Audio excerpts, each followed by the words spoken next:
بسم اللہ الرحمن الرحیم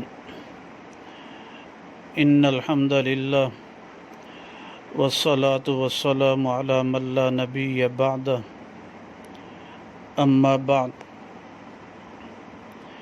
عقیدہ ختم نبوت کے بارے میں 200 سے زائد احادیث مبارکہ مروی ہیں۔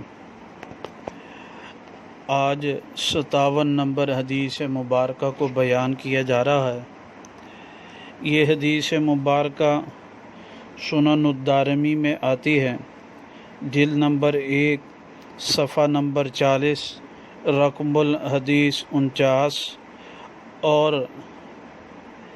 راوی ہیں حضرت جابر بن عبداللہ رضی اللہ تعالیٰ عنہ، فرماتے ہیں قال انا قائد المرسلین ولا فخر۔ آپ علیہ الصلاۃ والسلام نے فرمایا میں انبیاء کا قائد ہوں گا جی، اس پر کوئی فخر نہیں جی۔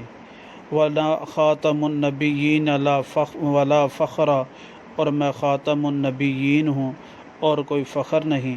وانا اول شافع و اول مشفع ولا فخر، اور میں سب سے پہلا شفاعت کرنے والا ہوں گا اور مقبول الشفاعت بھی ہوں گا، اور کوئی فخر نہیں جائے۔ یہ حدیث مبارکہ میں لفظ آئے انا خاتم النبیین و انا خاتم النبیین ولا فخر، یہ مستدل ہے، اور اللہ سبحانہ تعالیٰ ختم نبوت کے کام کے لیے ساری زندگی کے لیے قبول و منظور فرمائے۔